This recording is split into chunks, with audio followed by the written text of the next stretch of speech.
Now, he becomes the president, and I suppose the biggest problem for his presidency was that there was just so much to do, and there was just not enough time for him to do it, and there was no way he could do it all anyway.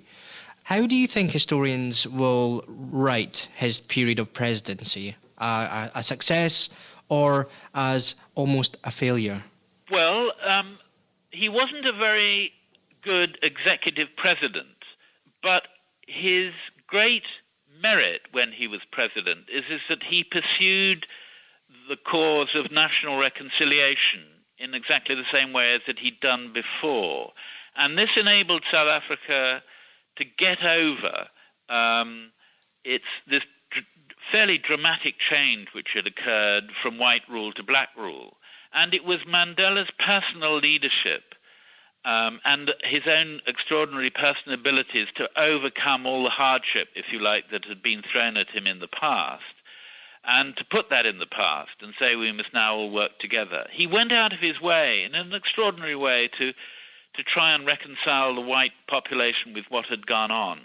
Now that was an extraordinary achievement, and indeed it led to the Mandela era now being looked upon in retrospect as an era of hope and harmony. And certainly since he stepped down as president in 1999, that mood of hope and harmony has changed into one of considerable foreboding. And so in retrospect, his attempts at national reconciliation during the 1990s were probably his great legacy. As an executive, as I was saying, as an executive president, he wasn't particularly adept. And indeed, the scale of the changes that he had to institute was so vast that it would have been extraordinary if he had been able, at the age of, well, he was then almost in his 80s or approaching his 80s.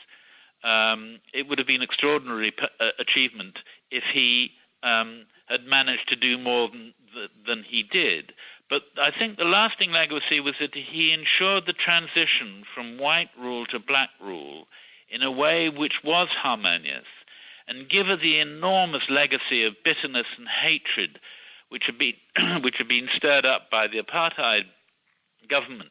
This, I think, was it is an extraordinary kind of tribute to his ability that he was able to do that. You talked about history looking back on him quite favourably. That tends to be the opinion of the West. Anyway, I think we look back on him as being actually something of a great figure. Is that also shared by black South Africans living in South Africa today? It slightly depends of what generation they come from. That is, those who of the black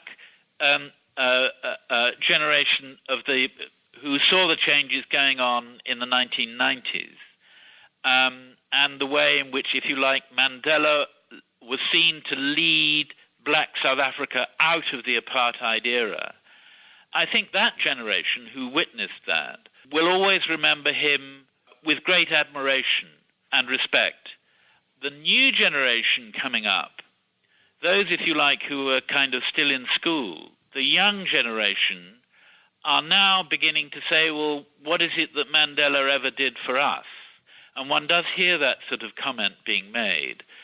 But I think on the whole, in terms of the black population as a whole, he will be revered as much in his sort of late old age as he was during the 1990s on the whole. I think black South Africa still regards him as being a hero, a leader of great ability, someone they admire and respect. But I think that will be lost as, if you like, the next generation who are more kind of radical and militant as they come up and they ask, kind of, why haven't we got what we want more, and why, and therefore what is it that kind of Mandela really did achieve? So I was going to say, because he is in a bit of a remarkable position of history and historians already writing favourably of him. Normally that doesn't sort of almost happen until people have been dead and buried for quite a long time. Do you think that history will always remember him, and do you think he will always be looked upon favourably? I think if one would sort of have to say a yes or no answer, I think the answer would be yes.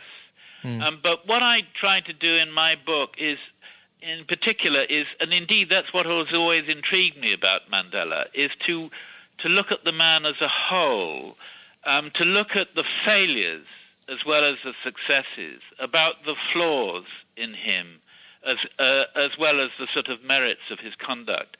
And indeed, the failures are just as important as the successes. So, in many ways, Mandela's life was marked as much by failure as by this extraordinary success in the 1990s. But I think it will be the success of the 1990s that will long be remembered. I'm again, because writing this book, I was trying to kind of come to that sort of an answer to the question that you've raised, but without sort of making it so clear as to whether it was. I think history will treat him kindly and with good cause. There are few sort of political heroes. We're now sort of in an age of mediocrity and individuals who are able to affect the course of history are usually very few and far between. And Mandela, as an individual, certainly did affect the course of history in South Africa. Mandela, a biography, is written by Martin Meredith. It's published by Simon and Schuster UK. Martin, it's a fantastic read. Thank you very much for joining me this evening. It's a pleasure.